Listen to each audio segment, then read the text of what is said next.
মদ খেয়ে আমার নাচতে ইচ্ছে করে, সিগারেটের ধোয়া গোল্লার মতো রে। ওদের কি আছে ঠিকানা, জানে শুধু আল্লাহ রে। নষ্ট জীবন ভাই। নষ্ট জীবন, মান্না ভাইয়ের নষ্ট জীবন দেখেন। হ্যাঁ, বড় ভালো লাগবে। মন খারাপ, মান্না ভাই সিনেমা দেখে ভালো লাগে না? মান্না ভাইয়ের সিনেমা দেখে ভালো লাগবে। বুকে সাহস নাই, মারামারি শয়তানি করতে পারেন না। দুরু কি বললাম, শয়তানি মারামারি করতে পারেন না, মানুষের সামনে গিয়ে কথা বলতে পারেন না, একটা হিংস্র ভাবে ধমক দিতে পারেন না। ওই মান্না ভাইয়ের সিনেমা দেখেন, সব পারবেন। মান্না ভাই কিভাবে ধমক দেয়, কিভাবে ডায়লগ বলে, কিভাবে মানুষের সামনে দাঁড়াতে হয় সিনা টান করে, বুকে সাহস নিয়ে দেখেন। মান্না ভাইয়ের সিনেমা দেখলে বুঝবেন। হ্যাঁ, এত জোরে কথা বলতে পারেন না ভাই, আমার সমস্যা। মান্না আসসালামু আলাইকুম। আমাদের সিনেমা জগতে আমাদের সিনেমা জগতে একজন জনপ্রিয় মহানায়ক, আমরা জানি তিনি কে, তাই না? আমরা তো জানি তিনার নাম মান্না, মহানায়ক মান্না। শুধু মহানায়ক বললেই ভুল হবে, সে একজন চলচ্চিত্রের সুপারস্টার। হ্যাঁ, সে কিন্তু একজন চলচ্চিত্রের সুপারস্টার।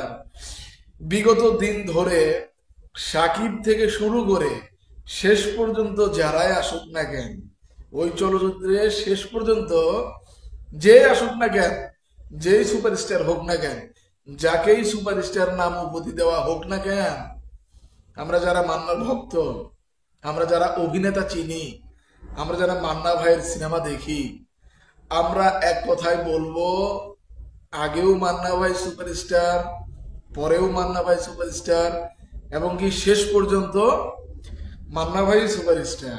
হ্যাঁ, তার উপর দিয়ে ড্যাঙানোর মতো কোনো নায়ক হয় নাই ভাই, এখনো হয় নাই। আগের সিনেমাগুলো তো দেখছেন আপনারা, তাই না? আগের সিনেমাগুলো কিন্তু দেখছেন। যেমন আমি দিছি নষ্ট জীবন, নামটাও যেরকম সিনেমার নষ্ট জীবন, জীবনটাও কেমন জানি সিনেমার। কিছু কিছু সিনেমা দেখবেন বাস্তব জীবনের সাথে মিলে যায়। কেন? কারণ সিনেমা গল্প থেকে হয় না, বরং বাস্তব জীবন থেকেই কিছু কিছু সিনেমা হয়। হুম, সিনেমা থেকে জীবন হয় না, কিন্তু জীবন থেকেই কিন্তু সিনেমা হয়। এই কথাটা এইটাই বললাম আমি, যে কিছু কিছু সিনেমা দেখবেন নষ্ট জীবনের মতো, আপনার জীবনটাও এরকম পেঁচে পড়ে নষ্ট হয়ে গেছে। হয় না? এরকম আছে না ভাই? যেমন নষ্ট জীবন সিনেমার মধ্যে কি দেখায়, মান্না ভাই একজন ভদ্র ফ্যামিলির সন্তান, ভালোই চলতেছিল তাদের সংসার, তাদের পরিবার, সব দিক থেকে খুব সুন্দর চলতেছিল। হ্যাঁ, এর মধ্যে হঠাৎ করেই প্রেমের বাতাস মান্না ভাইয়ের গায়ে লাগে। এই প্রেমের বাতাসে তারপরে সব তছনছ হয়ে যায়। তারপরে কি করে? অবশেষে সে চুরির পথে নেমে যায়। হ্যাঁ, প্রথমত সিনেমার মধ্যে আগে থেকেই চুরির সিস্টেমটাই দেখাইছে, যে উনি একজন চোর। হ্যাঁ, উনি একজন বিশিষ্ট চোর। তালা কিভাবে খুলতে হয়, একটা ব্যাংকের তালা কিভাবে খোলা লাগে, উনি একজন চোরের মধ্যে সেরা, উনি একজন তালা খোলার মধ্যে কিন্তু সেরা ওই সিনেমাতে। তো দুর্দান্ত অভিনয় মান্না ভাইয়ের, যেটা বলার বাইরে। যখন সিনেমাগুলো দেখি না, বড্ড ভালো লাগে।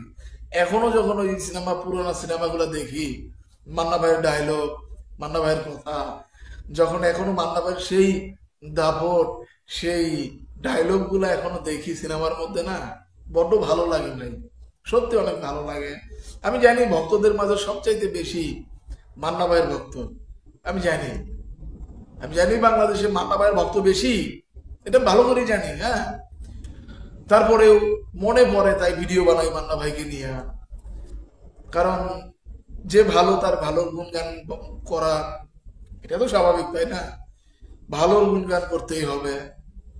যাই হোক, তো পরে সিনেমাটা, গল্পটা কি বানাইলো, যে একজন চোর কিভাবে তালা খুলে, কিভাবে একজন মানুষের জীবন নষ্ট হয়ে যায় একটা মেয়ের পিছনে পড়লে, আসলেই কিন্তু মানুষের জীবন নষ্ট হয়ে যায়। এটাই সত্য ভাই। এটাই সত্য। যাই হোক, অত দূর আমি যাই না, শুধু এতটুকুই বললাম যে এই নষ্ট জীবন সিনেমা শুধু নয়, আরো বড় বড় ওগুলো সিনেমা নিয়েও একটু একটু কিছু কথা বলবো, যেগুলো আমার মনে আছে। বলতে ইচ্ছে করে মান্না ভাইকে নিয়ে, সত্যি মান্না ভাইকে নিয়ে অনেক কথা বলতে ইচ্ছে করে ভাই। তিনি চলে গেছেন, কিন্তু রেখে গেছেন তার স্মৃতি। এখনো সিনেমাতে যখন দেখি মান্না ভাইয়ের সিনেমাগুলা, মনেই হয় না যে মান্না ভাই নাই। সত্যি ভাই এরকমটাই। আমি জানি মান্না ভক্তদের মনের মধ্যে এরকমটাই চলে। যখন মান্না ভাইয়ের সিনেমাগুলো দেখে না, মনে হয় যেন এখনো মান্না ভাই আছে।